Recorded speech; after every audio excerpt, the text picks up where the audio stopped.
Всем привет и добро пожаловать! Я Наташа. А я Катя, и это подкаст для тех, кто изучает русский язык.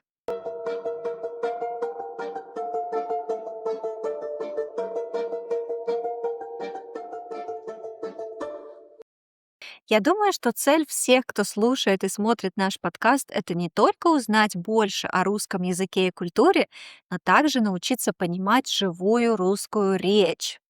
В нашем выпуске мы всегда стараемся использовать живые фразы, которые используют любые носители русского языка, и поэтому, если вы нас уже понимаете, то вы уже проделали огромную работу.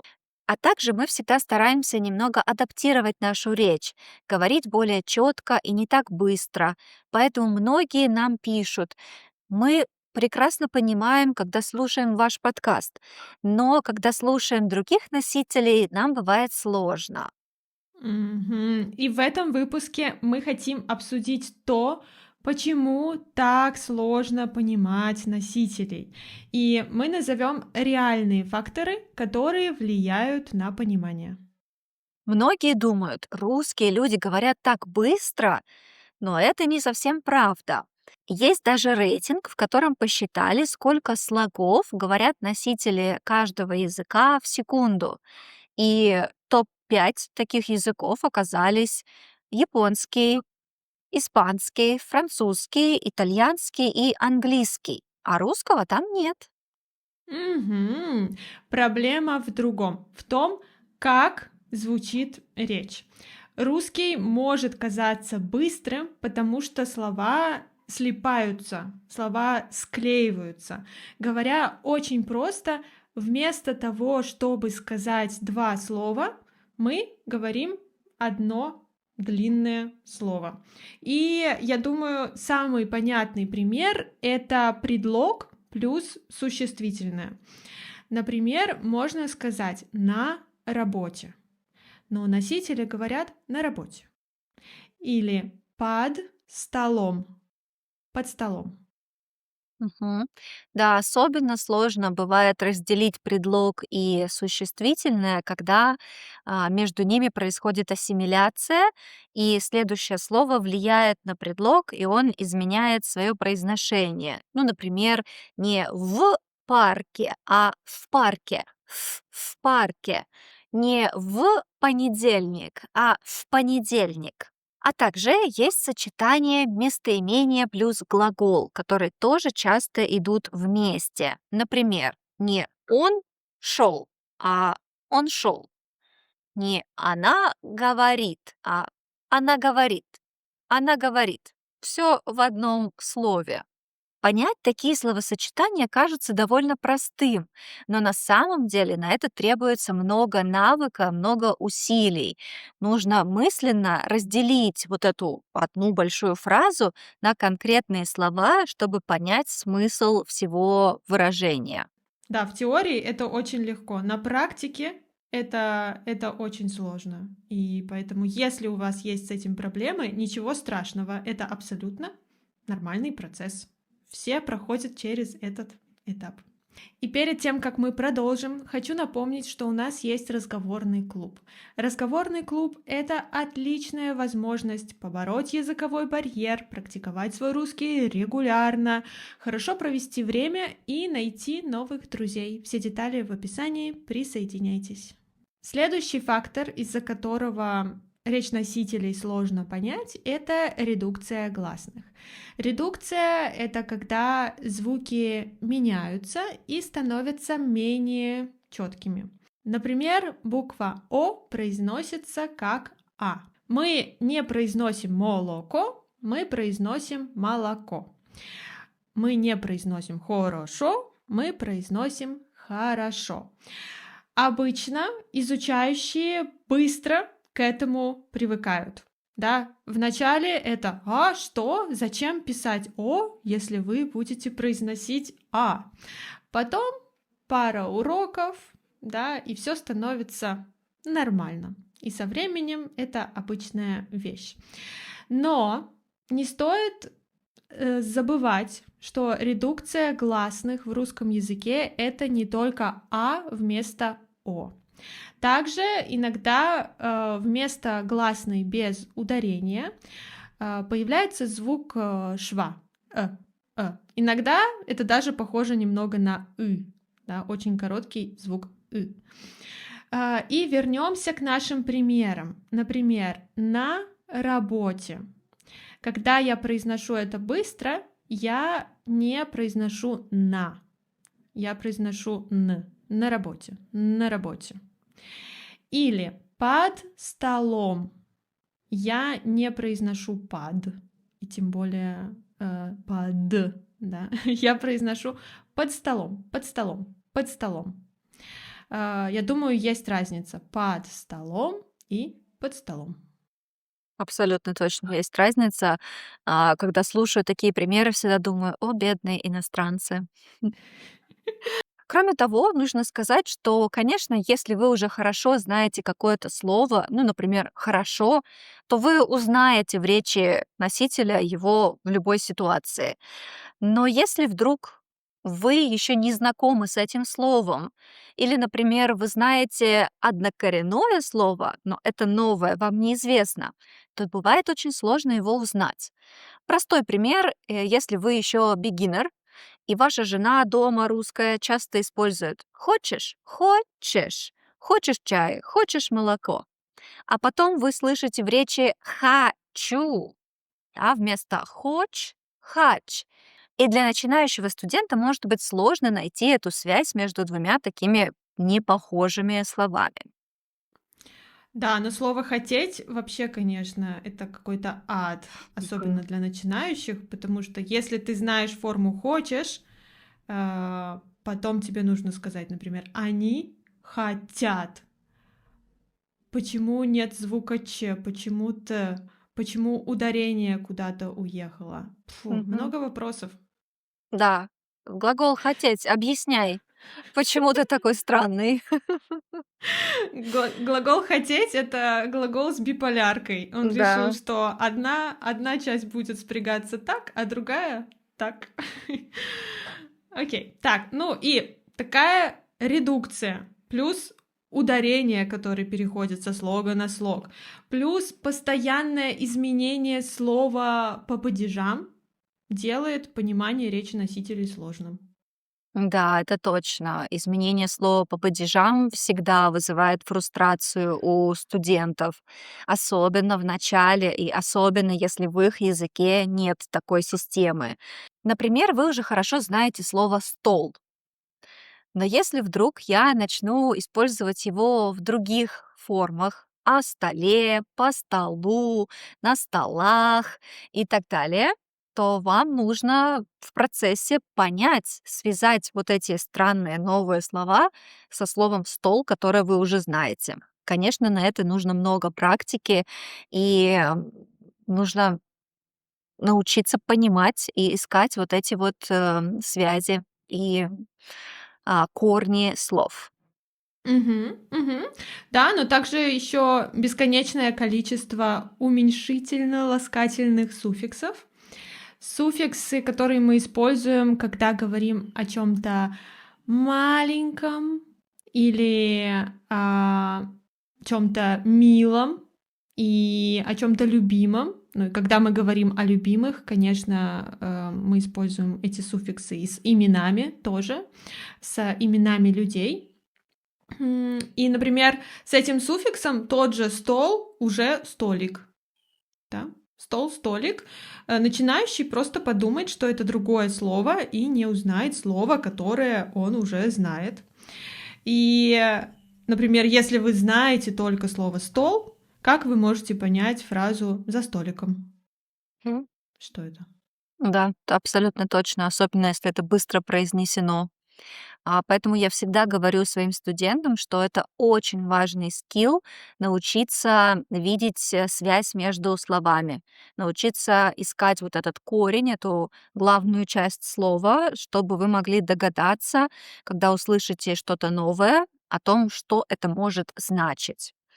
Ну и, конечно, не только суффиксы влияют на понимание, множество префиксов, как вы знаете. Одно дело знать глагол «стоять», Другое дело понять в спонтанной речи глагол «отстоять», который звучит уже совсем по-другому. Да, самый ужасный пример, наверное, это еще читать, отчитать, Э, где слово отчитать вообще не имеет ничего общего с читать. Ну да, да, Ах, такое тоже бывает. ну, надо учиться, и Мгм. все. Единственный совет. Кто сказал, что это будет легко, да? Никто не говорил, весь интернет говорит о том, как сложно изучать русский язык. Мгм. Да, но есть люди, которые еще верят, что это легко. Будем рады, если честно, Мгм. если это будет легко для Да. кого-то. Так, ну, мы уже перечислили много факторов, но и это еще не все. Как и в других языках, в русском большое количество разговорных форм, и такие формы используются, конечно, в неформальном общении, и такие формы позволяют экономить время. И, например, вместо сейчас говорят сейчас, что, чё, тебя, тя, теперь, терь, вместо что-то, чё-то, вместо когда-нибудь, когда-нибудь. М. Ну и давай теперь поговорим об артикуляции, то есть о том, как работают органы речи. Многие иностранцы замечают, что русские, когда говорят, не очень активно используют рот, не очень широко его открывают, не очень шевелят губами. Да, это правда, так говорят. Мгм. И они правы. У нас нейтральное положение губ и наши любимые звуки и. Мы произносим, не двигая губами, да, и. Также многие заметили, что в русском языке смысл слова несут согласные. И наши согласные мы тоже произносим без какого-то активного движения губами, да. То есть даже если это б, м, б. Это легко произнести, не открывая рот широко. И также у нас нет межзубных звуков, да, д, th. То есть даже для этого нам не нужно активно артикулировать. Мгм. И то есть можно говорить, не особо двигая губами. Да, то есть я могу говорить вот так вот. В принципе, ты можешь меня понимать. Можешь Мгм. ли вы нас понимать, я не знаю. Ну, кстати, говорят, что это особенно заметно у людей с Урала, а я как раз с М. Урала. Давайте попробуем. Я думаю, что мы можем много чего сказать, даже вообще не разговаривая, не открывая рот, не шевеля губами. Ну, слово М. губы, да, такое активное, где нужно пошевелить. Но ты говоришь Ам, это с улыбкой. Я бы предпочитала говорить это без улыбки. Это я не знаю, почему у меня улыбка такая, видимо, я рада быть здесь. Да, ты очень рада Сейчас, записывать подкаст. да, сейчас я расслаблюсь и еще раз попробую. Ам, да, я думаю, что можно говорить очень много чего, даже не нужно особо открывать рот, можно вообще ничего не говорить, но если надо сказать, то я могу говорить вот так. Ужас! Мне все понятно вообще абсолютно. Если вы не поняли, ваша проблема. Да, представляешь, сделать какой-то выпуск на следующее 1 апреля, где мы весь выпуск будем так непонятно говорить. Просто все Вот. уйдут и скажут: "Ну, этих сумасшедших". Напишите в комментариях, как вам такая идея. Или, может Да. быть, какой-то бонусный выпуск. Почему нет? И Да, потом но и, конечно... Ага. и потом с этим выпуском делать shadowing.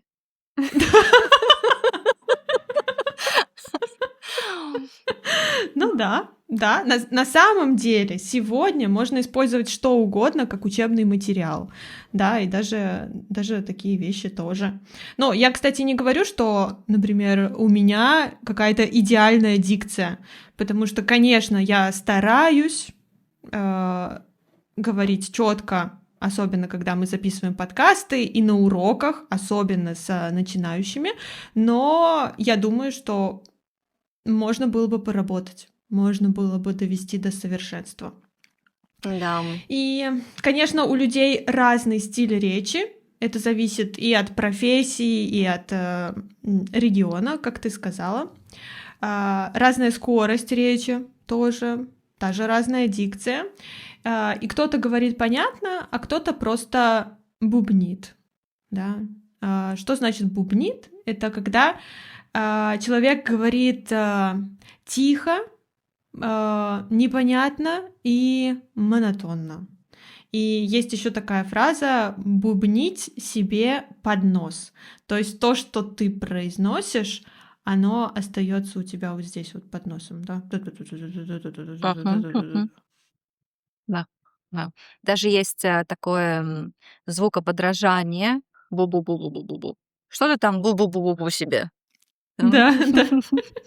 Но так обычно люди делают, когда недовольны чем-то, мне кажется. Они не хотят Мгм. громко Мгм. заявлять о том, что им что-то не нравится, но они хотят это высказать. Они говорят: вот почему я должен делать это сейчас, у меня нет времени. Да, и в это время твой начальник: "Что это там бу-бу-бу?" Что ты там бубнишь себе под нос? Да, да, действительно. Да, и, конечно, как мы говорили, дикция зависит от профессии, и не всем людям нужна четкая, хорошая дикция. Но вот если человек выбирает профессию актера или телеведущего, то это обязательный навык, которым он должен обладать. Да, и это можно заметить в старых советских фильмах. Там актеры такой советской школы, советской закалки действительно очень хорошо артикулируют, но, к сожалению, звук в таких фильмах часто не очень хороший, и все равно сложно понять, что именно говорят герои фильма. Мгм. Я часто хочу посоветовать своим студентам русского Винни-Пуха. Да, у Мгм. нас есть русская советская версия этого мультфильма, но там такой плохой звук, там такой шум на фоне, и они так нечетко произносят слова, что начинающим я точно не могу это посоветовать. Да, очень жаль на самом деле, но я понимаю, о чем ты говоришь. Да, другое время было. Что же происходит в современных фильмах? Если честно, это какой-то ужас, и это заметили не только мы. Часто современные актеры именно бубнят. И даже, даже носителям хочется включить субтитры, чтобы понять, что же он говорит. Да, да, я видела такие видео, где люди жалуются, включают конкретные эпизоды из современных фильмов и говорят: "Что это такое? Почему я должна делать громкость на максимум, чтобы понять, что актер говорит в фильме?" Говорят, что это такой эффект натуральности, естественной речи, но не надо. Если я захочу натуральную, естественную речь послушать, я пойду на улицу, буду слушать, что люди говорят. Да, я тоже не понимаю этого. Может быть, мы уже как-то по-другому слышим речь Может, мы актера. уже не слышим? А, А, что? Нет, просто, может быть, зумеры по-другому это слышат. Может быть, для них это нормально, но актеры, которые подвергаются критике, они немного старше нас. То есть это не, не самые молодые актеры, мгм. так скажем. Поэтому странно и непонятно, и очень жаль, если эта тенденция сохранится, потому что как же вы, изучающие русский язык, будете смотреть фильмы? Потом будете в депрессии от того, что вы ничего не поняли, и вам не объяснишь, что носители тоже ничего не поняли. Мгм. Много вопросов, Катя. Да, это правда. Ну, нам остается только напомнить вам, что если вы не так хорошо понимаете носителей русского языка, не волнуйтесь, не грустите. Это нормальный процесс, когда нужно адаптироваться к новой речи, когда нужно действительно поработать над аудированием. Если вы слушаете наш подкаст, то вы уже на верном пути. У вас точно все получится. Вопрос недели. А вы понимаете носителей русского языка? Спасибо, что прослушали или просмотрели этот выпуск до конца. Становитесь патронами нашего подкаста, получайте скрипт каждого эпизода, доступ к закрытой группе в Телеграме, а также место в разговорном клубе. Все детали в описании. Пока-пока. Пока-пока.